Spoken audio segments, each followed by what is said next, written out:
Reporting sir, last bus apple டிவில மட்டுமே அவைலபிளா இருக்கிற ஒரு ஹாலிவுட் படம். ஃபேமிலியோட உட்காந்து இன்ச் பை இன்ச் அனுபவிச்சு பார்க்கறதுக்கு ஒரு தரமான படம். One line story. நீங்க கேள்விப்பட்டிருப்பீங்க. யுஎஸ்ல கலிஃபோர்னியால அடிக்கடி இந்த காட்டு தீ பரவும். அது ஊருக்குள்ளேயும் வரும். அந்த மாதிரி நடந்த ஒரு உண்மை சம்பவத்தை பேஸ் பண்ண படம் இது. அந்த மாதிரி ஒரு விஷயம் நடக்கும்போது அதுக்குள்ள ஒரு ஸ்கூல் பஸ் மாட்டிக்குது. உள்ள 20 பசங்க இருக்காங்க. உள்ள ஒரு டீச்சர் இருக்காங்க.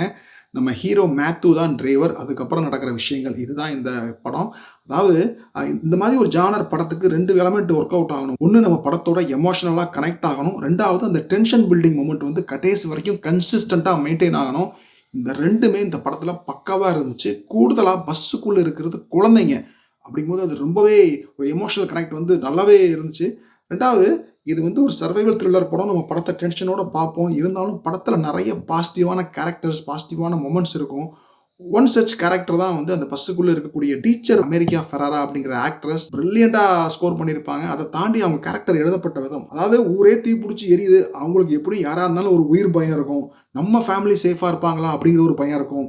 பட் அதெல்லாம் மாஸ்க் பண்ணிட்டு பசங்களை சேஃபாக கூட்டு போகணும். அவங்கள சேஃபாக கூட்டு போகிறது மட்டும் இல்லை, அந்த பசங்க பயந்து அலம்போது அவங்கள கூல் பண்ணுறது, அவங்கள்ட்ட தன்மையாக பேசுறது.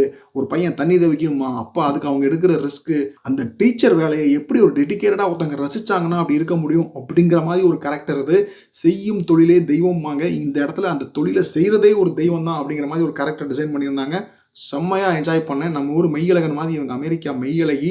அப்புறம் அந்த டிரைவர் மேத்யூ, அவருக்கும் அவர் பையனுக்கும் சில ஈக்குவேஷன்ஸ் முரண்பாடுகள் இருக்கும். ஒரு சீனில் அதையும் அவருக்கும் அவங்க அப்பாவுக்கும் உள்ள ரிலேஷன்ஷிப் சில சம்பவங்களை வச்சு கனெக்ட் பண்ணி ஒரு டைலாக் ஒன்று சொல்லுவார். செம்ம பொய்டிக்கான சீன் அது. அதாவது ஹியூமன் எமோஷன்ஸை வந்து ரொம்ப டயலாக் இல்லாமல் பெர்ஃபார்மன்ஸ்லையும் ரைட்டிங்லையும் டெப்த்தாக கன்வே பண்ணுறதுங்கிறது ஒரு ஆர்ட்டு. இந்த படத்தில் வந்து அதை அட்டகாசமாக பண்ணியிருந்தாங்க. இது போக படத்தில் ஒரு சில கேரக்டர்ஸ் வந்து ரொம்பவே நல்லா எழுதியிருந்தாங்க.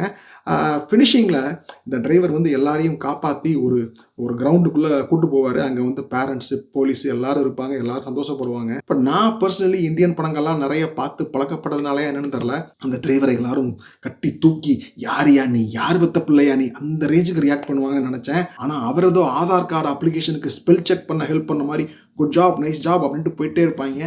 அந்த இடத்துல மட்டும் இன்னும் அந்த டிரைவரை கொண்டாடி இருந்தால் எனக்கு பர்சனலி குமுதா ஹாப்பியாக இருப்பாப்ல. பட் மற்றபடி இது வந்து ஒரு தரோவ்லி என்ஜாயபிள் படம். Nothing less than a classic, must watch. Bye.